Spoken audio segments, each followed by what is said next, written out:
O verbetógrafo poderia aprofundar e exemplificar o último item da codigologia na página 7?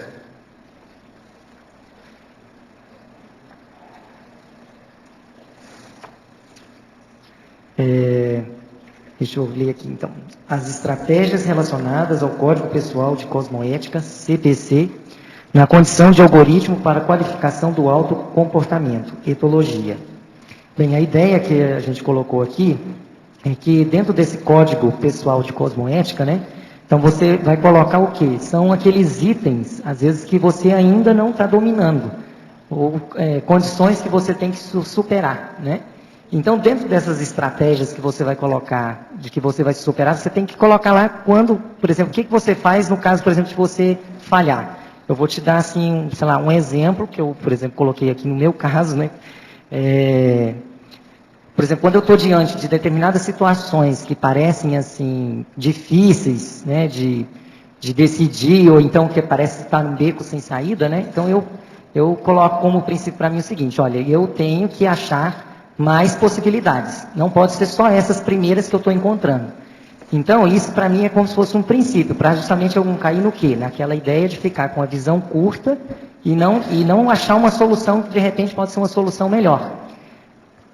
Como às vezes a gente tem a tendência, colocando aqui no meu caso, né, que às vezes tem a tendência de querer ficar com as primeiras opções, né? Então eu coloquei, olha, não posso me contentar com as duas primeiras que apareceram. Eu tenho que ter no mínimo 3 possibilidades para que eu possa, daí dessas 3, avaliar e escolher qual delas é a melhor solução diante de uma questão. Então, eu acho que, por exemplo, esse tipo de coisa serve, por exemplo, para regular, por exemplo, no meu caso, meu comportamento de não querer ser imediatista, de melhorar essa condição. Então, no caso, aí cada um vai ver, dentro do Código Pessoal de Cosmética, o que ele precisa, né, para melhorar o próprio comportamento. Então, a pessoa tem que pensar em quais estratégias ela vai usar quando ela, por exemplo, escorregar na casca de banana, como é que ela corrige em seguida. Então, por exemplo, isso entraria mais ou menos dentro dessa condição aí. Qual foi a intencionalidade e qual o contexto que o verbetógrafo escreveu o verbete? Pois com esta informação, posso calibrar melhor as baterias. Bem, eu posso explicar o seguinte, né? Eu tenho que falar da minha formação, né? Eu sou formado em ciência da computação, sou professor na universidade aqui em Foz, dou aula, e eu dou aula exatamente numa disciplina chamada Projeto e Análise de Algoritmos, né? Então, já tem alguns anos que eu venho lutando para aprender um pouco sobre esse assunto, né? Então, assim, um dos motivos, esse é o meu primeiro verbete, eu espero que não seja o único, né? Eu pretendo fazer outros.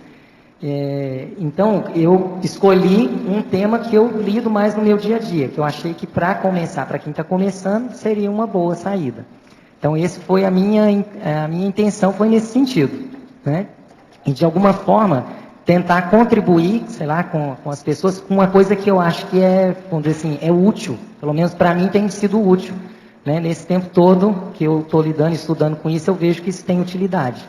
Então, se eu posso dizer qual é a minha intenção, qual o contexto, seria mais ou menos esse.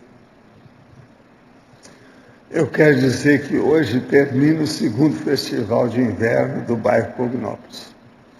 A programação começa às 3h30 da tarde. Oficina de fotografia. Agora, feira de adoção de animais. Feira noturna. Kiss com Jarva Durso e Luiz Bonassi. Eu não sei o que é que eles não têm com isso aí. Orquestra da Fundação Cultural. Isso é o máximo lá, uma apresentação de 1 hora da orquestra. E depois, no fim de tudo, às 20 horas, show de talentos com os cantores da Cognópolis. De modo que vocês hoje, então, têm aqui um belo programa. O final aí do Festival de Inverno. Agora, eu entrego a vocês, então, o nosso professor Rômulo, que ele está falando de algo que é do métier dele. A Rosa está felicíssima, porque entrou dentro do contexto. Rômulo, na página 7, em parafatologia, na segunda linha, você fala dos algoritmos parapsíquicos. Você fala mais disso? Sim. A ideia desses, né, os algoritmos parapsíquicos seriam, por exemplo, todos aqueles procedimentos que você pode adotar para desenvolver o parapsiquismo ou desenvolver os parafenômenos em você. Então, por exemplo, a gente fala muito, né, o professor Valdo fala muito da questão do estado vibracional, como sendo, por exemplo, a base. Então, você começando, por exemplo, pelo estado vibracional, aumentando a sua capacidade de percepção das energias, vai ser inevitável que em algum momento você comece a desenvolver clarividência, da clarividência você vai partindo, por exemplo, para uma descoincidência vídeo.